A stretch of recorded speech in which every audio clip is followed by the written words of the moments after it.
नमस्कार विद्यार्थी मित्रांनो आणि पालकांनो, मी प्रदीप कुंदे स्वागत करतो तुमचं टेक एस्पायर युट्यूब चॅनलमध्ये. मित्रांनो, फिजिक्समध्ये 99+ पर्सेंटाइल तुम्हाला पाडायचेत का? ओके. जर पाडायचे असतील तर हा व्हिडिओ शेवटपर्यंत पहा. तुम्ही टॉपर असो, तुम्ही एव्हरेज स्टुडंट असो, तुम्ही बिलो एव्हरेज स्टुडंट असो, तुम्ही कोणीही असो, तुम्ही जर एम-एस-टी-सी-टीचा ॲस्पिरंट असाल आणि जर तुमचं टार्गेट असेल फिजिक्समध्ये, फक्त फिजिक्समध्ये 99 पर्सेंटाइलच्या जर तुम्हाला अबोव्ह जायचं असेल, तर हा व्हिडिओ शेवटपर्यंत पहा. मी या व्हिडिओमध्ये असं तुम्हाला काही सांगणार आहे, अशा काही हिडन ट्रिक्स तुम्हाला सांगणार आहे, जेणेकरून तुम्ही फिजिक्समध्ये चांगले पर्सेंटाइल मिळवू शकता. आणि जर तुम्हाला फिजिक्समध्ये चांगले पर्सेंटाइल मिळत असतील, ओके, विचार करा. मॅथ्स ठीक आहे, सगळ्यांना सोपं जातं, म्हणजे बऱ्याचशा मुलांना सोपं जातं. केमिस्ट्री सगळ्यांना सोपं जातं. पण फिजिक्स असा सब्जेक्ट आहे, जो सगळ्यांना सोपा जात नाही. ओके. त्याच्यामुळे फिजिक्समध्ये जर तुम्ही स्कोर करत असाल, तर ओव्हरऑल तुमचा स्कोर खूप बूस्ट होतो. त्याच्यामुळे लक्षात ठेवायचं की फिजिक्समध्ये आपल्याला जेवढा होईल तेवढा जास्त स्कोर करायचा आहे. ओके. आता पाहूया आपण की काय गोष्टी लागतात फिजिक्समध्ये 99+ स्कोर तुम्हाला करण्यासाठी. आता तत्पूर्वी आपला WhatsApp ग्रुप जर तुम्ही जॉइन केला नसेल, तर आपला WhatsApp ग्रुप जॉइन करा. ओके. त्याचबरोबर आपलं टेलिग्राम जे चॅनल आहे, ओके, टेलिग्राम चॅनलला तुम्ही जॉइन व्हा. टेलिग्राम ग्रुप आहे आपला. याचा तुम्ही एकदा स्क्रीनशॉट घ्या. हे ग्रुप तुम्ही जॉइन करा. हे ग्रुप तुम्हाला तुमच्या इंजिनिअरिंग ॲडमिशन पर्यंत कामी येणार आहे. तुमच्या सीईटीचं प्रिपरेशन, तुमच्या सीईटीची काउन्सिलिंग आणि त्याच्यानंतर इंजिनिअरिंगच्या फर्स्ट इयर सुद्धा या ग्रुपवर आपण कंडक्ट करणार आहे. म्हणजे या ग्रुपवर तुम्हाला गाईडन्स प्रोव्हाईड करणार आहेत. त्याच्यामुळे हे ग्रुप तुम्ही नक्की जॉइन करा. आता मला एक सांगा, की आपल्याला किती मार्क्स लागतात? समजा फिजिक्स आपल्याला असतं 50 मार्क्सचं, बरोबर? 50 पैकी आपल्याला किती मार्क्स लागतील जेणेकरून आपण 99+ पर्सेंटाइल पाडू शकतो? ओके. Any guess? ओके. तर मी तुम्हाला सांगतो, जर तुम्हाला 40 किंवा 40 पेक्षा जास्त मार्क्स जर येत असतील फिजिक्समध्ये, 40 किंवा 40 पेक्षा जास्त मार्क्स जर तुम्हाला फिजिक्समध्ये येत असतील, तर तुम्ही इझिली 99+ जाऊ शकता. पर्टिक्युलर फिजिक्समध्ये. ओके. तुम्ही सीईटीचा रिझल्ट पाहिला असेल. प्रत्येक सब्जेक्टचं एक वेगवेगळं पर्सेंटेज सॉरी पर्सेंटाइल तिथं दिलेलं असतं आणि नंतर त्यांचं त्यांचं एक सेपरेट पर्सेंटाइल घेऊन आपलं मेन पर्सेंटाइल येतं. ओके, बरोबर. मग आपलं काम काय असतं, की प्रत्येक सब्जेक्टवर आपण स्पेशल फोकस देणं, जेणेकरून आपलं ओव्हरऑल पर्सेंटाइल बूस्ट होईल. ओके. आता हे आपण पाहतोय सध्या फिजिक्ससाठी. त्याच्यानंतरनं येणाऱ्या व्हिडिओजमध्ये आपलं केमिस्ट्रीसाठी मी तुम्हाला या पद्धतीने सांगेल. ओके. आणि त्यानंतर मॅथेमॅटिक्स सुद्धा तुम्हाला या पद्धतीनेच मी एक्सप्लेन करेन. आता लक्षात ठेवायचं, की आपलं गोल काय आहे, की आपल्याला 40 किंवा 40च्या वर मार्क्स पडले पाहिजेत. ओके. आता जे टॉपर आहेत, ओके, ऑब्व्हियसली त्यांना पडतील. पण काही बिलो एव्हरेज स्टुडंट आहेत, जे म्हणतील, "नाही, माझ्याकडून होणारच नाही." का नाही होणार? आपण करू. इथं तुम्ही माझ्यासोबत जॉइन व्हा. आमच्या टेक एस्पायर असेल, सह्याद्री ट्युटोरियल्स परिवारासोबत तुम्ही जॉइन व्हा. तुम्हाला नक्की यश मिळेल म्हणजे मिळेल. ओके. आता तुम्हाला टार्गेट तर समजलं, आपल्याला फिजिक्समध्ये स्कोर करायचा आहे 40. तो कसा करायचा आहे? पहा. आता पेपर पॅटर्न जर आपण पाहिला, 50 क्वेश्चन असतात. आता त्याच्यामध्ये 30 जे क्वेश्चन असतात, तर ते ईझी लेव्हलचे क्वेश्चन असतात. आता ईझी लेव्हलचे क्वेश्चन म्हणजे काय? तर डायरेक्टली डेफिनिशनवर क्वेश्चन येणार, बरोबर? त्याच्यानंतर एखाद्या क्वेश्चनमध्ये तुम्हाला एखाद्या क्वांटिटीचं युनिट विचारलं जाणार. त्याच्यानंतरनं जर आपण पाहिलं, तर डायरेक्ट फॉर्म्युला बेस्ड जे न्यूमेरिकल्स असतात, फॉर्म्युला बेस्ड जे क्वेश्चन असतात किंवा आपण थिअरी क्वेश्चन म्हणू. ओके. म्हणजे which of the following is a true किंवा समजा एक्झाम्पल बेस्ड जे क्वेश्चन असतात, तर ते क्वेश्चन असतात 30. 50 पैकी 30 तर हे क्वेश्चन असतातच. ओके. आता या 30 क्वेश्चनमध्ये आपल्याला पाडायचे किती मार्क्स माहिती आहे? 30 पैकी 30. ओके. याच्यातला एकही मार्क आपला गेला नाही पाहिजे. ओके. तरच आपण 40 स्कोर करू शकतो मित्रांनो, नाहीतर अवघड आहे. बरोबर. या 30 मध्ये आपल्याला एवढी तयारी करायची, एवढं आपल्याला फोकस करायचं आपल्या बुकवर, टेक्स्ट बुकवर, कोणतं तुमचं पी-वाय-क्यूचं बुक असेल त्याचं, तर या 30 पैकी एकही मार्क तुमचा गेला नाही पाहिजे. जेणेकरून किती झाले आपले 30 मार्क फिक्स झाले. बरोबर. आता तुम्हाला हे ऐकायला जड वाटत असेल, भीती वाटत असेल कसं करायचं, पण जर तुम्ही आपल्याला जॉइन केलं ना, तुम्हाला गॅरंटी देतो या 30 पैकी एकही मार्क तुमचा पुढे जाणार नाही. लक्षात ठेवा. त्याच्यानंतर जे 15 क्वेश्चन असतात, ओके, 15 मार्क्ससाठी, तर ते मीडियम लेव्हलचे क्वेश्चन असतात. आता मीडियम लेव्हलचे क्वेश्चन म्हणजे कसं? तर लक्षात घ्या. याच्यामध्ये समजा जास्त करून न्यूमेरिकल्स असतात आणि न्यूमेरिकल्समध्ये आपल्याला थोडंसं कुठेतरी त्याला डोकं लावायला लागतं. म्हणजे युनिट्स वगैरे जे दिलेले असतील न्यूमेरिकल्समध्ये, तर ते वेगळ्या युनिटमध्ये दिलं असेल. ओके, म्हणजे समजा सेंटीमीटरमध्ये दिलं असेल, तर तुम्हाला मीटर करायला लागेल. या पद्धतीने तुम्हाला तिथं थोडंसं काही ट्रिक लावावं लागेल किंवा समजा जे शॉर्ट ट्रिक्स असतात ते अप्लाय करायला लागतील. म्हणजे थोडंसं एक तुम्हाला डोकं लावण्याचं किंवा थोडंसं कष्ट घेण्याचं काम कुठे आहे? इथं 15 मार्क्स. बरोबर. आता ठीक आहे. या 15तले तुम्ही किती मिळवू शकता? किती मिळवू शकता? थोडंसं तुम्हाला डिस्काउंट देऊ. या 15तले तुम्ही 10च मिळवा. ओके. या 15तले तुम्ही काय करा? 10च मार्क्स मिळवा. इथले 30 तर तुमचे फिक्स झाले आणि इथले 15 मार्क्स. आता ठीक आहे, इथं 29 जा, इथं तुम्ही 11ला जा, ते तुम्ही मॅनेज करा. पण हे दोन्ही मिळून तुमचे किती मार्क्स आले पाहिजे? 40 मार्क्स आलेच पाहिजे. ओके. मग अजून 10 मार्क्स कुठे राहिलेत? ओके. जे समजा आता क्वेशन किती राहिले बघा? 30 झाले, 40, 45. ओके. त्याच्यानंतर वरचे जे राहिलेत 5 क्वेशन. ओके. तर ते असतात हार्ड लेव्हलचे क्वेशन, ज्याला तुम्ही घाबरता. ओके. ज्याला तुम्ही सगळ्याच फिजिक्सला ज्याच्यामुळे तुम्ही समजा बदनाम करताय, तर ते 5 क्वेशन असतात. तुम्हाला एक सांगू का? सोडा डायरेक्ट. गोळ्या मारा. 5 मधलं ठीक आहे. 1-2 तर बरोबर येतील, 1 तर बरोबर येईल. गोळ्या मारा. आपल्याला काही निगेटिव्ह मार्किंग नाही, त्याच्यामुळे काळजी करायची गरज नाही. त्याच्यामुळे हे 5 क्वेशन तुम्ही करायचेच नाही.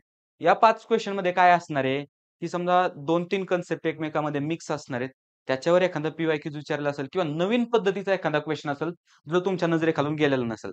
त्याच्यामुळे काय करायचं, की हे 5 क्वेशन डायरेक्ट सोडायचे. आपलं टार्गेट किती आहे फक्त लक्षात घ्या. आपलं टार्गेट मी तुम्हाला एकदा पुन्हा एक्सप्लेन करतो. ओके. आपलं टार्गेट लक्षात घ्या तुम्ही. आपलं टार्गेट आहे इथं तुम्हाला मिळवायचे तर 30 मार्क. ओके. इथं तुम्हाला मिळवायचे 30 मार्क प्लस इथं तुम्हाला मिळवायचे 10 मार्क्स. असं करून आपले मिळणार 40 मार्क. इथं ठीक आहे तुम्ही जर 1-2 मार्क्स मिळवले तर ठीक आहे. तुमचं जर समजा असेल नशीब तर तुम्हाला मिळू शकतं त्या 5 पैकी बरोबर. आता हे जर 40 मार्क आपल्याला जर मिळले, तर आपल्याला याचे पर्सेंटाइल किती मिळणार सांगू? ओके. तर याचे आपल्याला पर्सेंटाइल मिळणार 99 प्लस पर्सेंटाइल याचे तुमचे होणार. त्याच्यामुळे लक्षात ठेवायचंय या 30 मधला एक पण मार्क गेला नाही पाहिजे आणि या 10 मध्ये समजा या 15 पैकी आपल्याला 10 तरी मार्क्स तुम्हाला मिळाले पाहिजे. एवढं टार्गेट तुम्ही फिजिक्ससाठी ठेवायचंय. ओके. आता हे कसं अचीव्ह करायचं टार्गेट? तर पहा. सगळ्यात पहिलं क्वेशन कोणत्या टाइपचे येतात? मी काय घेतलं इथं रेशो रिलेशन क्वेशन म्हणजे रेशोचं रिलेशन समजा इन्व्हर्सली प्रोपोर्शनल आहे, डायरेक्टली प्रोपोर्शनल आहे. म्हणजे समजा एक एक्झाम्पल मी इथं घेतलंय lambda is inversely proportional to the temperature म्हणजे यासारखे जे क्वेश्चन्स असतात. ओके. रेशिओ बेस्ड क्वेश्चन्स तुम्हाला येतील. तुम्हाला त्या ठिकाणी रिलेशन ओळखायचं असेल 7 ते 8 क्वेश्चन या टाइपचे असणार. बरोबर. याच्यामध्ये काही हार्ड पण असणार, काही मीडियम पण असणार. बरोबर. पण हे क्वेश्चन्स तुम्हाला व्यवस्थित करायचे बुकमध्ये तुम्हाला जेवढे पी-वाय-क्यूज दिलेले आहेत, जेवढे न्यूमेरिकल रेशिओ बेस्ड क्वेश्चन दिलेत ते तुम्हाला व्यवस्थित करायचे म्हणजे करायचे आहेत. ओके. आता याच्यासाठी स्ट्रॅटेजी काय? खूप व्हिडिओ पाहून झाले असतील तुमचे स्ट्रॅटेजी काय, स्ट्रॅटेजी काय? एक पण उपयोगात आणली का तुम्ही? नाही ना? तुमचे खूप म्हणजे तुमची जर वॉचिंग लिस्ट आपण जर पाहिली, तर फक्त strategy for physics, strategy for chemistry, strategy for mathematics, strategy for 98 percentile, strategy for 99 percentile. पण त्याचा उपयोग काय आहे? आता उपयोग करा. हा व्हिडिओ तुम्ही पाहताय ना, ओके. आता व्हिडिओ पाहणं तुम्ही थांबवा. म्हणजे दुसरे व्हिडिओज तुमचा टाईम वेस्ट करणं तुम्ही थांबवा. आता काय करा स्ट्रॅटेजी काहीतरी तुम्ही ठरवा. मी तुम्हाला फिक्स स्ट्रॅटेजी सांगेल, की कशा पद्धतीने स्ट्रॅटेजी असते किंवा टॉपर कशा पद्धतीने अभ्यास करतात. ओके. सगळ्यात पहिले फॉर्म्युला अंडरस्टँडिंग. ओके. एकदा जर तुम्ही कोणता फॉर्म्युला समजा जर असेल, ओके. आता फॉर्म्युल्याच्या अगोदर एक गोष्ट येते, ती म्हणजे concept understanding. Okay. Concept understanding म्हणजे काय? तर लक्षात घ्या. मी एक एक्झाम्पल घेतो. समजा फिजिक्समध्ये आपल्याला बर्नॉलिस प्रिन्सिपल आहे. बरोबर? सगळ्यांना माहिती आहे बर्नॉलिस प्रिन्सिपल आहे. सगळ्यात पहिलं आपण काय करायचं बर्नॉलिस प्रिन्सिपल रिअल लाईफमध्ये कुठे यूज होतो? ते तुम्हाला एकदा समजून घ्यायचं. ओके. बर्नॉलिस प्रिन्सिपल कुठं डिस्क ब्रेक वगैरेमध्ये यूज होतो गाड्यांच्या. बरोबर? ते तुम्ही एकदा समजून घ्यायचं. ते कसं काम करतंय ते पाहायचं. ओके. आता याला काही जास्त वेळ लागत नाहीये. बरोबर? ते तुम्ही पाहायचं. त्याच्यानंतर मग तुम्ही बुकमध्ये पाहायचं, त्याचं डेरिव्हेशन पाहायचं, त्याचा फॉर्म्युला पाहायचा. एवढी गोष्ट केल्याच्या नंतर तुम्ही त्याचे सॉल्व्ड एक्झाम्पल्स पाहिजे, पी-वाय-क्यूज पाहिजे, त्याच्यावर टेस्ट द्यायची आणि टेस्टचं एनालिसिस करायचं. सेम असं तुम्ही प्रत्येक चॅप्टरसाठी, प्रत्येक टॉपिकसाठी करायचं. आता ठीक आहे. अवघड जाईल तुम्हाला ऐकायला. ओके. कन्सेप्ट त्याच्यानंतर काय असेल समजा फॉर्म्युला ओके आणि त्याच्यानंतर पी-वाय-क्यू. या जर पद्धतीने, या जर अप्रोचने तुम्ही जर गेले प्रत्येक कन्सेप्टसाठी, तुम्ही काय करता? डायरेक्टली पी-वाय-क्यू सॉल्व्ह करायला घेता. बरोबर? समजत पण नाही तुम्हाला त्यातलं काही. डायरेक्टली तुम्ही जर पी-वाय-क्यू सॉल्व्ह करायला घेत असाल, तर तुम्हाला त्यातलं काही येणार नाही. त्याच्यामुळे अगोदर कन्सेप्ट पासून जायचं. ओके. कन्सेप्ट करायची, फॉर्म्युला वगैरे करायचा. म्हणजे लक्षात ठेवायचं कन्सेप्ट अंडरस्टँडिंग खूप महत्त्वाची आहे. जर तुम्हाला फिजिक्स हे पूर्ण कन्सेप्टवर बेस आहे. तुम्ही जर पाहिलं असेल, मोशन असेल, इनर्शिया असेल, पूर्ण कन्सेप्टवर बेस आहे. रोटेशनल डायनामिक्स सारखा चॅप्टर असेल, ओके. पूर्ण कन्सेप्टवर बेस आहे. त्याच्यामुळे तुम्हाला कन्सेप्ट एकदा क्लिअर करून घ्यायच्यात आणि त्याच्यानंतर डेरिव्हेशन किंवा समजा तुम्हाला फॉर्म्युलाला हात घालायचा. त्याच्यानंतर पी-वाय-क्यू सॉल्व्ह करायचे. पी-वाय-क्यू सॉल्व्ह करून झाल्याच्या नंतरनं तुम्हाला काय करायचं, स्वतः टेस्ट देऊन पाहायची. या गोष्टी नंतरच्या राहिल्या. पण सगळ्यात पहिलं लक्षात ठेवायचं तुम्हाला काय करायचं, कन्सेप्ट तुमच्या क्लिअर करायच्यात. ओके. जर एखादी कन्सेप्ट तुम्हाला येत नसेल, YouTubeवर सर्च करा. तुमच्या शिक्षकांना विचारा. ते तुम्हाला नक्की त्याच्यामध्ये हेल्प करतील. ओके. आता याच्यानंतर काय करायचं, फॉर्म्युला अंडरस्टँडिंग. समजा एखादा फॉर्म्युला असेल, तो तुम्हाला पूर्ण अंडरस्टँड करायचा आहे. मी काय सांगतो तुम्हाला, की एक फॉर्म्युला शीट बनवा. फॉर्म्युला शीट मी पहिल्या व्हिडिओपासून तुम्हाला सांगत आलोय, की या पद्धतीचे एक फॉर्म्युला शीट बनवा. ओके. म्हणजे शीट म्हणजे जास्त काही करायचं नाही. तुम्हाला एका पेजवर लिहायचंय फक्त. काय लिहायचंय? चॅप्टरचं नाव लिहायचंय आणि त्याच्यामध्ये कोणते-कोणते फॉर्म्युले आले, प्लस कोणत्या-कोणत्या फॉर्म्युलामध्ये कोणते-कोणते नोटेशन होते, त्याचा अर्थ काय आहे, बरोबर? त्याचा मीनिंग काय आहे आणि त्याच्यानंतर ते फॉर्म्युले तुम्ही कुठे यूज करणार आहेत, या गोष्टी तुम्ही एकदा नोट डाउन करून घ्यायच्या. जेणेकरून कसं होईल, ज्यावेळेस तुम्ही सीईटीच्या एक्झामला जाणार किंवा तुम्ही रिव्हिजनला बसणार, त्यावेळेस डायरेक्टली पूर्ण पुस्तक तुम्हाला उघडून बघण्याची गरज नाही. तुम्ही तेवढे फॉर्म्युले जरी केले किंवा तुम्ही न्यूमेरिकल सॉल्व्हिंगला ज्यावेळेस बसाल, त्यावेळेस तुम्हाला फॉर्म्युला शीट तर लागणार आहे, बरोबर? मग त्यावेळेस ती तुमची खूप हेल्प करणार आहे फॉर्म्युला शीट. त्याच्यामुळे काय करायचं, फॉर्म्युला अंडरस्टँड करायचा आणि त्याच्यानंतर नोट डाउन करून ठेवायचा तुमच्या फॉर्म्युला शीटमध्ये, बरोबर?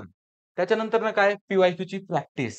हे पहा मित्रांनो, ठीक आहे, कन्सेप्ट समजून घ्या, काही प्रॉब्लेम नाही. तुम्ही थिअरी वाचा, काही प्रॉब्लेम नाही. लेक्चर पहा, काही प्रॉब्लेम नाही. पण जोपर्यंत तुम्ही एका जागेवर बसून क्वेशन सॉल्व्ह करत नाहीत ना, तोपर्यंत काहीच होणार नाही. ओके. त्याच्यामुळे तुम्हाला पी-वाय-क्यूज असेल, एम-सी-क्यूज असेल, यांची प्रॅक्टिस करावीच लागणार आहे. तुम्हाला सेल्फ स्टडी हा करावाच लागणार आहे. तुम्ही दिवसभर लेक्चर अटेंड करा, काही होणार नाही.